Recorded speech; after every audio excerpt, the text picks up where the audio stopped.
Buenos días, ministro de Industria y Turismo, querido Jordi, ministro de Transportes y Movilidad Sostenible, Óscar, delegado del Gobierno, José Luis, secretario de Estado de Turismo y presidenta de Turespaña, director general también de Turespaña, resto de autoridades, señoras y señores, lo primero que quiero decir es que me agradezco y mucho, ¿no?, las palabras del ministro y trasladar, por supuesto, a Turespaña nuestra y mi más sincera enhorabuena por sus 40 años de compromiso al servicio de turismo en España. Enhorabuena por vuestra labor en estas décadas, también por el acierto, lo venía antes comentando, de elegir esta ciudad de Cáceres, ¿no?, para celebrar este 40 aniversario, esta ciudad patrimonio de la humanidad, que es una de las joyas que durante mucho tiempo han permanecido fuera del radar del turismo internacional. Evidentemente ya no es el caso. Hoy Cáceres, yo diría que toda Extremadura son un destino de primera para los turistas internacionales, reflejo de nuestra apuesta por la diversificación de todos los destinos tan diversos que tiene nuestro país. También querría reconocer y felicitar el empeño de quienes más lucharon por hacer posible todo esto que está viviendo hoy Extremadura. Luchadores, como bien ha recordado antes el ministro Ereu, como el expresidente Guillermo Fernández Vara, con el dolor, lógicamente, de su marcha aún reciente, quisiera, con mis palabras, reivindicar su legado y su compromiso para con esta tierra. Pero sobre todo, su convicción y su visión de progreso para Extremadura. Bueno, los datos están ahí, antes lo ha dicho el ministro, venimos de un verano extraordinario para España como destino, y creo que esto es muy importante porque es una traducción también del extraordinario momento que vive económico nuestro país, algo que no resulta evidente cuando salimos más allá de los Pirineos y que debemos también felicitarnos y reivindicar el éxito de país que suponen los datos económicos, los datos de creación de empleo en un contexto tan difícil desde el punto de vista europeo y tan complejo desde el punto de vista internacional. Creo que es un éxito de país, por supuesto, de las empresas, de los trabajadores y trabajadoras y, por supuesto, también de todas las instituciones públicas al frente del Gobierno de España. Por tanto, venimos de un verano extraordinario con España como destino y todo apunta, a, como ha dicho antes el ministro Ereu, a que este año 2025 en su conjunto también lo va a ser. Vamos camino de superar cifras que ya eran históricas allá en el año 2024 con casi 94 millones de turistas internacionales, se dice pronto, 94 millones de turistas internacionales y un gasto asociado de 126.000 millones de euros. Por tanto, el turismo y todas las actividades relacionadas con el turismo suponen el 13,2% del empleo total en nuestro país y no solo eso, sino que generan nada más y nada menos que el 12,3% del Producto Interior Bruto de nuestro país. Evidentemente, detrás de estos datos está el esfuerzo compartido de empresas, de trabajadores, en definitiva, de los profesionales del sector y todo el apoyo de las administraciones públicas, desde el pequeño municipio, pasando por las diputaciones, hasta el Gobierno de España. Pero también, y es lo que quisiera referir y subrayar, de nuestros conciudadanos, porque son ellos y ellas quienes llevan y llenan de carácter y de vida nuestros paisajes y nuestras ciudades. Son, en definitiva, la esencia de un modo de ser, de estar, yo diría que único en el mundo, que atrae tanto como nuestro clima, como nuestro patrimonio, como nuestras playas, o como antes comentaba con algunas de las trabajadoras, también, lógicamente, nuestra gastronomía. Por tanto, si España atrae y engancha, es también por eso, porque tenemos una forma de estar, de vivir, que enamora. Y eso significa que tenemos que cuidar ese factor humano, porque es lo que nos hace especiales, también lo que nos, hace únicos y cuesta replicar. El turismo en España es mucho más que datos, es una expresión viva de nuestra historia, de nuestra cultura, de nuestra gastronomía, de nuestra naturaleza muy rica y especial y diversa aquí en Extremadura. Hemos sabido abrir nuestras puertas al mundo sin renunciar a lo que somos y entre todos y todas hemos convertido a España en el mejor destino del planeta y entre todos y todas tenemos, por tanto, que cuidarlo. Y es lo que me gustaría subrayar también con mis palabras. Porque es cierto que la percepción, como ha dicho antes el ministro general, que se tiene sobre el impacto del turismo en nuestro país es muy positiva, sigue siendo muy positiva. Pero también, y debemos decirlo alto y claro, estamos en un momento excepcional en el que no podemos permitirnos morir de éxito. Puede que a otros, los datos favorables, le inviten a la autocomplacencia, pero no es el caso ni del Ministerio ni, por supuesto, del conjunto del Gobierno de España. Precisamente ahora es cuando estratégicamente debemos pensar cómo garantizar la sostenibilidad de la actividad turística, que no solamente es clave para nuestra economía, para las empresas, para, lógicamente, los trabajadores, sino que contribuye, como ninguna otra actividad, a proyectar la imagen del país que realmente somos. Un país abierto, acogedor y que mira con esperanza y con confianza su futuro. En muchos términos y en muchos territorios afloran preocupaciones legítimas que me gustaría también compartir con todos vosotros y vosotras, como es, por ejemplo, la gentrificación, es decir, la expulsión de los vecinos y vecinas de los centros de las ciudades. La gentrificación, por ponerlo en datos, afecta al 27% de los vecinos y vecinas de las ciudades turísticas. Al 27%. O también la calidad del empleo, de quienes trabajan muy duro para que otros y otras puedan disfrutar de sus vacaciones. Por tanto, hablar de gentrificación es hacerlo también de pisos turísticos. El auge del alquiler turístico hace que impacte de lleno en muchas ciudades en el derecho a acceder a una vivienda digna. Profesores, por ejemplo, como hemos visto este verano en los medios de comunicación en Ibiza, obligados a dormir en caravanas. Barrios en Barcelona donde se pide a Google Maps que oculten rutas de autobús para devolver el espacio a sus vecinos. O municipios que multiplican por 8 el número de turistas en relación con sus habitantes. El turismo llena nuestras ciudades de vida, esto es así, pero no puede vaciar nuestros barrios de sus vecinos y de sus vecinas. En definitiva, de todos aquellos que tienen derecho a vivir allí. Bien porque siempre lo han hecho, o porque es ahí donde quieren desarrollar su proyecto familiar, su proyecto vital. Por eso, hemos puesto en marcha una medida para terminar con el fraude del alquiler vacacional y para retirar en torno a 54.000 pisos turísticos ilegales de los portales y las plataformas de alquiler vacacional. Todos sabemos, y todos debemos entender, que la gente que habita estas zonas, sometidas todas ellas a una enorme presión, no son parte del decorado, son su alma, su esencia. Por eso, poner a la gente en el centro de nuestro modelo no es solamente una obligación moral, que lo es también, como decía antes el ministro de Turismo, invertir en sostenibilidad. En ese sentido, creo que es muy importante el anuncio que se ha hecho hoy o que se va a hacer de crear un observatorio de la vivienda turística en la Secretaría de Estado de Turismo con el mandato de elaborar un atlas de intensidad turística por barrio. Porque este observatorio, ¿para qué nos va a servir? Bueno, pues nos va a servir para dar transparencia, arrojar luz donde ahora mismo no lo hay y, por tanto, conciliar mejor turismo y convivencia con los residentes, especialmente en lo que se refiere a su coste de vida. Y en la misma línea, vamos a seguir avanzando en la ordenación del alquiler temporal, atendiendo a las diferentes realidades e impactos que esta actividad tiene en los diferentes territorios. Hay un segundo gran reto al que me gustaría referirme, que es la calidad del empleo turístico. Es verdad que hemos hecho mucho durante estos últimos años, han hecho mucho las empresas, han hecho mucho también los representantes empresariales y también los sindicales. El salario medio por trabajador y trabajadora en la hostelería ha crecido más de un 18% desde el año 2018. Ha caído gracias también a la reforma laboral, la temporalidad, en torno a 31 puntos. Por tanto, hemos avanzado muchísimo, como decía antes, y quiero, por tanto, reconocer de nuevo el esfuerzo de las empresas para dignificar el empleo del sector. Pero lo cierto es que veníamos de muy atrás. Y eso, evidentemente, también relativiza los avances. Y por eso es clave seguir avanzando. Desde luego, para el Gobierno de España lo es. Necesitamos una reflexión profunda para no caer en la autocomplacencia, como decía antes, para no morir de éxito, sin duda alguna. Una reflexión profunda a una pregunta clara. y es ¿qué modelo de turismo queremos para España? ¿Queremos aquello que se decía en el plan 2012-2015 y que cito textualmente y abro comillas, una España como destino al servicio del turista, cierro comillas, o queremos un turismo al servicio de España y de los españoles y españolas?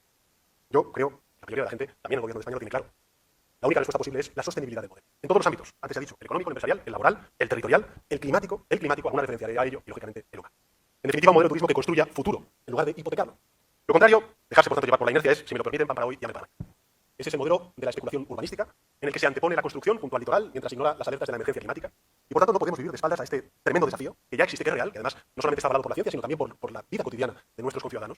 Y porque el impacto de esa emergencia climática es devastador. Inundaciones, sequías, incendios, cada vez más violentos, por desgracia, como hemos visto, no solo ponen en riesgo nuestra vida, ponen en riesgo también nuestros ecosistemas y la biodiversidad, sino que también exponen la sostenibilidad de las empresas y los trabajadores del sector turístico.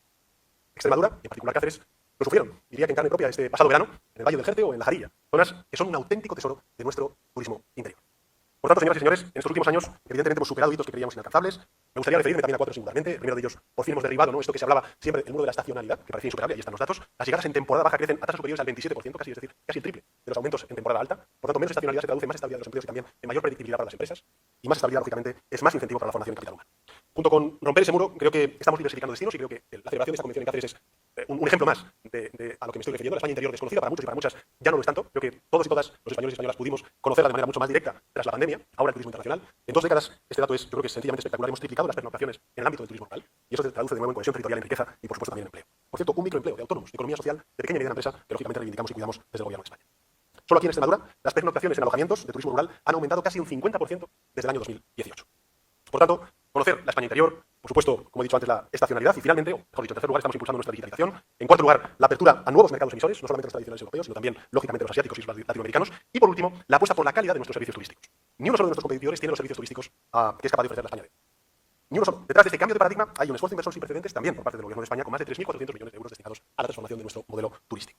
Pero, como señalaba al principio, aquí nadie se tiene que recrear en las cifras porque, evidentemente, como anticipaba el ministro de EU, tenemos que trabajar por planificar y ver qué queremos de este importantísimo sector para la economía española en el presente y en el futuro. Y ese es el objetivo, ¿no?, de la estrategia de turismo España Turismo 2030 que hoy presentamos y que la próxima semana se va a aprobar en el Consejo de Ministros y Ministras. Una estrategia que me gustaría sintetizar en 3 breves ideas. La primera es el consenso, la segunda es la transversalidad y la tercera la modernización. Sobre el consenso, yo quiero dar la enhorabuena, querido ministro, querida secretaria, porque casi 300 entidades del ámbito público y privado han participado en su elaboración. Y creo que esto demuestra no solamente la implicación del sector, sino también la legitimidad que se le da a esta estrategia. En materias muy diversas han participado organizaciones empresariales, sindicales, empresas turísticas, representantes también de la academia, de las universidades, y en este proceso, Conextur ha jugado un papel determinante y quiero reconocer, por tanto, expresamente su trabajo. Consenso, transversalidad, antes lo ha dicho el ministro, incluye 50 medidas de diferentes ministerios, de diversos organismos que pertenecen a la Administración General del Estado y que muestran, por tanto, el compromiso total, absoluto del gobierno de España con esta industria tan importante como es la turística. Y finalmente, la modernización. Porque esta estrategia se apuesta por algo, también es por la inteligencia artificial, en definitiva, por los nuevos avances digitales y tecnológicos como palanca de innovación para el sector, pero también para garantizar el bienestar de nuestros ciudadanos que viven de la actividad y con la actividad turística. Algo que me gustaría también reseñar, porque estamos a las puertas de celebrar una convención sobre la emergencia climática, es que por primera vez, y te felicito por ello, ministro, se incorpora la emergencia climática como factor central, con medidas para mitigar y adaptarnos y gestionar las crisis también desde el punto de vista del turismo. Porque, evidentemente, si nuestras playas son engullidas por el incremento de los niveles del mar, si se queman nuestros montes, si se arrasan nuestros parques naturales, vamos a poner en serio riesgo la viabilidad presente y futura de nuestro turismo. Y no queremos eso. Lo que queremos es situar a España no solo como uno de los países más visitados del mundo, sino también como referente en la adaptación y en la mitigación de este desafío que comparte toda la humanidad, como es la emergencia climática. Y por tanto, apostar, consolidar un turismo sostenible. Por eso, quiero reivindicar, como decía antes, la urgencia de un pacto de Estado contra la emergencia climática. Vosotros, profesionales del sector, si me permitís que usted, sabéis lo que está en juego. Estemos, por tanto, todas las instituciones, todas las fuerzas políticas a la altura de este desafío, porque el cambio climático no es una cuestión de ideologías, es una cuestión de salvar vidas y también salvar sectores tan importantes como el sector turístico en nuestro país. Concluyo diciendo que las vacaciones, y todos lo sabemos, son mucho más que unos días de descanso. Para millones de familias trabajadoras son la decisión financiera más importante que toman a lo largo del año. La decisión más importante. Y cuando eligen nuestro país, cuando eligen España, cuando eligen Extremadura o Cáceres, no solo vienen a pasar unos días, traen un trozo de su vida, de sus sueños, de sus ahorros, de su esfuerzo laboral que han estado acumulando durante meses para poder sufragar esos gastos. Lo hacen también porque saben que aquí las cosas funcionan. Porque detrás de cada playa hay un centro de salud. Detrás de cada viaje hay unas buenas infraestructuras, querido ministro. Detrás de cada noche de fiesta hay seguridad pública para volver a casa. Casi 100 millones de personas no pueden estar equivocadas cuando eligen a nuestro país, a España. Vienen porque encuentran belleza, pero también, y eso que me gustaría compartir, confianza. Y esa confianza, si esto de algo, es de los enormes servicios públicos que nos protegen y nos acompañan y, por supuesto, de la extraordinaria profesionalidad del sector turístico en su conjunto. Ese es nuestro verdadero éxito. Una España que funciona, un país que avanza. A todos y a todas los que lo hacéis posibles desde este sector os quiero dar las gracias y transmitiros un mensaje claro para terminar. Y es que este gobierno está con vosotros y con vosotras para seguir actualizando, modernizando, anticipando todo lo que sea necesario de nuestro modelo turístico y ponerlo al servicio de todos los españoles y españolas. Para sacar lo mejor de nuestro presente sin poner en riesgo el futuro de las próximas generaciones. Así que nada más, muchas gracias y enhorabuena. Muchas gracias, señor presidente, cuando quiera. Bueno, muchas gracias, señora presidenta. Señoría, que la realidad no le estropee un buen titular. con todos los ríos de tinta que han vertido sobre la supuesta financiación irregular del Partido Socialista, y luego llega la Guardia Civil, léase la página 28 del informe, y verá que sus acusaciones son absolutamente falsas. En todo caso,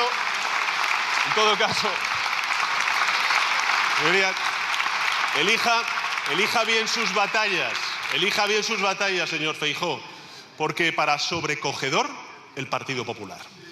Y vamos a la cuestión. ¿Qué intereses defiende este gobierno? Mire, nosotros hemos subido en estos 7 años, hemos aumentado en un 45% la inversión en sanidad pública. Un 45%.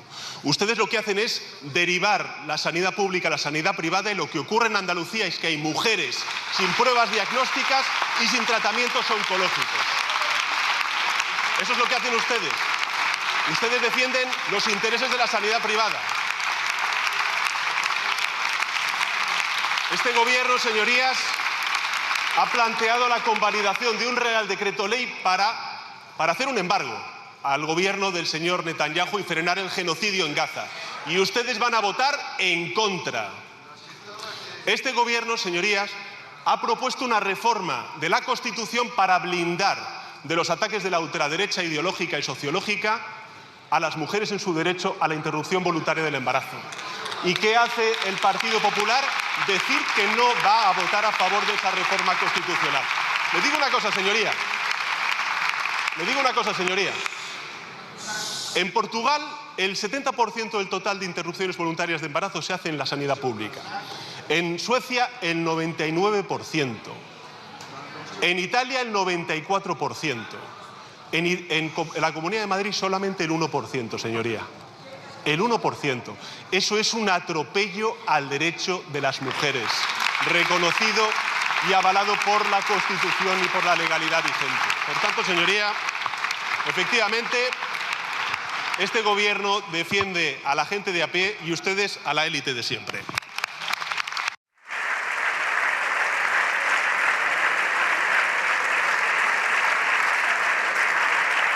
Señora Vaquero, yo creo que este gobierno lo ha demostrado no con palabras, sino con hechos. Antes recordaba que hemos aumentado la inversión pública en sanidad un 45% a lo largo de estos años. Bueno, por tanto, la sanidad creo que hemos demostrado con hechos que es una prioridad, y que el diálogo, por tanto, con las comunidades autónomas es un compromiso, que estamos cumpliendo además con ello. Y evidentemente somos muy conscientes de las preocupaciones que manifiesta su gobierno, del déficit de cobertura en verano, también de la necesidad de más profesionales en áreas especializadas, como usted ha señalado. En fin, yo creo que a lo largo de estos años hemos aumentado en 12.600 millones de euros la sanidad.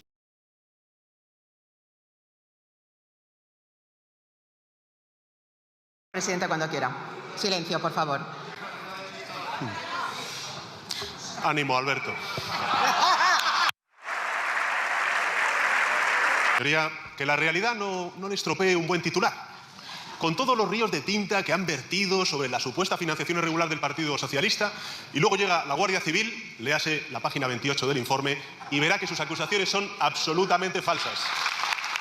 En todo caso, señorías, elija bien sus batallas, señor Feijóo, porque para sobrecogedor el Partido Popular. Y vamos a la cuestión. ¿Qué intereses defiende este gobierno?